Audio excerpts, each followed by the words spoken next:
Strength training எக்ஸசைஸ்ல முக்கியமான variable ஒன்று இருக்கு. அதுக்கு பேர் டெம்போ. டெம்போனா நம்ம வந்து ஒவ்வொரு ரெப்பிடேஷனும் என்ன ஸ்பீட்ல பண்றோம் அப்படிங்கிறது. இப்போ நான் ஏற்கனவே பல வீடியோக்கள் சொல்லியிருக்கேன்.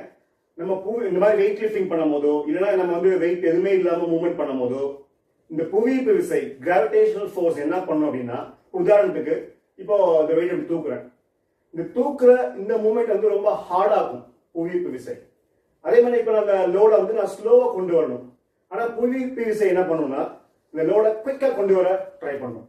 இந்த மூவ்மெண்ட் வந்து ரொம்ப ஹார்டா இருக்கிறதும் இந்த டவுன்வர்ட் மூவ்மெண்ட் வந்து ரொம்ப குயிக்கா கண்ட்ரோல் இல்லாம போறது நம்ம உடம்புக்கு வந்து பாசிட்டிவ் எஃபெக்ட்ஸ் கொடுக்காது.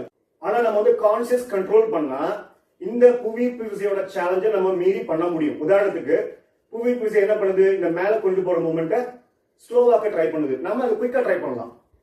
இப்ப புவியீர்ப்பு விசை என்ன பண்ணுது, இந்த டவுன்வர்ட் மூவ்மெண்ட்டை குயிக்கா கொண்டு வர ட்ரை பண்ணுது. நம்ம என்ன பண்ணலாம், ஸ்லோவா கொண்டு வர ட்ரை பண்ணலாம். சோ இந்த மூவ்மெண்ட்டை குயிக்கா, இதுக்கு பேர் கான்சென்ட்ரிக் ஃபேஸ். இதை வந்து பிரிஸ்கா பண்ணலாம். இது டவுன்வர்ட் மூவ்மெண்ட் பேர் வந்து எக்ஸென்ட்ரிக் கண்ட்ரோல். அதை நம்ம வந்து கான்சியஸா ஸ்லோவா கிராஜுவலா பண்ணலாம். இப்போ இந்த கான்சென்ட்ரிக் மூவ்மெண்ட் எக்ஸென்ட்ரிக் மூவ்மெண்ட் வந்து டெம்போ பேசிஸ்ல கண்ட்ரோல் பண்ணுவாங்க, மெயினா பாடி பில்டிங்ல. ஆனா நான் வந்து எப்போதுமே general health, healthy longevity, HIIT format, fat loss, weight loss, athletic fitness, இந்த மாதிரி விஷயம் தான் நான் பேசிட்டு இருக்கேன். அதனால இங்க வந்து நம்ம அவங்க பாடி பில்டர்ஸ் பண்ற டெம்போ பிராக்டிஸ் பண்ணாம பாடி பில்டர்ஸ் என்ன பண்ணுவாங்கன்னா இந்த மாதிரி இதுக்கு டைம் வந்து அசைன் பண்ணுவாங்க. இந்த கான்சென்ட்ரிக் மூவ்மெண்ட் வந்து இதுல செகண்ட்ஸ் நம்ம பண்ணணும், எக்ஸென்ட்ரிக் மூவ்மெண்ட் வந்து இந்த ஸ்பீட்ல நம்ம பண்ணணும் அப்படின்னு சொல்லி அவங்க கண்ட்ரோல் பண்ணுவாங்க. ஸோ அது வேற டிபார்ட்மெண்ட். இப்போ நான் என்ன சொல்றேன்னா, இந்த டெம்போ வந்து நம்ம அது நேச்சுரலா விட்டுறணும். இப்போ ஒரு 15 ஒரு மனிதரால இப்போ இந்த 5 கிலோ வெயிட் வச்சு 15 ரெப்பிடேஷன்ஸ் மேக்ஸிமம் பண்ண முடியுதுன்னா அவர் இனிஷியலா வந்து இந்த மூவ்மெண்ட்லாம் ஃபாஸ்டா இருக்குதான் செய்யும். போக போக போக கொஞ்சம் இந்த மூவ்மெண்ட் ஹார்டா இருக்கும்.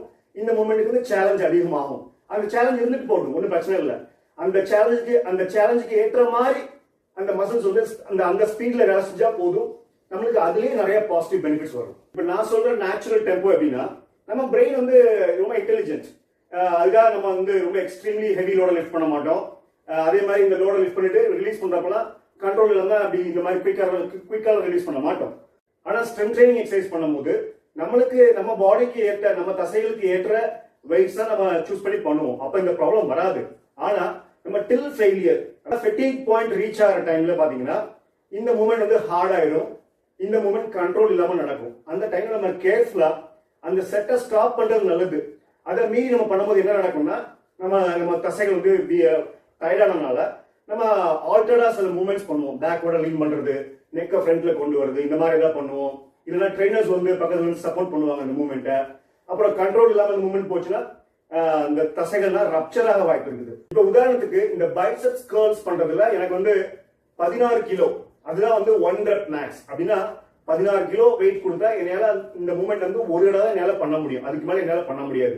இப்போ நான் 16 கிலோ வெயிட் வச்சு நான் பயிற்சி பண்ண முடியாது. பண்ணணும்னா பண்ணலாம். ஆனா நிறைய ரெப்பிடேஷன்ஸ் பண்றதுதான் நம்மளுடைய வழக்கம் இல்லையா? சோ இந்த 16ல இருந்து சில ஒரு பெர்சன்டேஜ் எடுத்தா நம்ம வந்து பயிற்சி பண்ணுவோம்.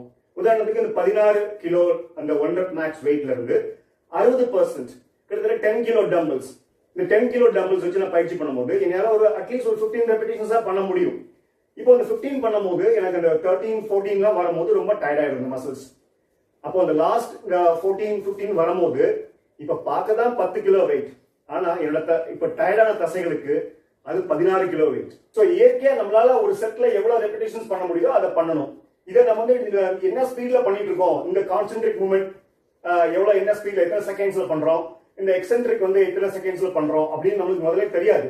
ஆனா நம்ம பண்ற பெர்ஃபார்மன்ஸை ஒரு வீடியோ ரெக்கார்ட் பண்ணிட்டு அந்த டெம்போ என்ன ஸ்பீட்ல போயிட்டு இருக்கு அப்படின்னு நம்ம வந்து அனாலிசிஸ் பண்ண முடியும் with the help of a stop clock. Strength training வந்து நம்ம வெயிட்ஸ் வச்சு பண்ணாலும் சரி, வெயிட்ஸ் இல்லாம பாடி வெயிட்டை மட்டும் யூஸ் பண்ணி காலிஸ்தெனிக்ஸ் ஃபார்மட்ல பண்ணாலும் சரி, இந்த கான்சென்ட்ரிக் ஒர்க், எக்ஸென்ட்ரிக் ஒர்க் இது ரெண்டுமே நம்ம ப்ராப்பர் கண்ட்ரோலோட இந்த தசைகள் டயர்ட் ஆகும் போது கூட நம்ம வந்து பிழை இல்லாம நம்ம பண்ணிட்டோம் அப்படின்னா அந்த ஒவ்வொரு ரெப்பிடேஷனும் இந்த ஃபேட் பர்னிங் அப்புறம் ஃபேட் லாஸ்க்கு வந்து மேக்ஸிமம் கான்ட்ரிபியூஷன்ஸ் கொடுக்கும்.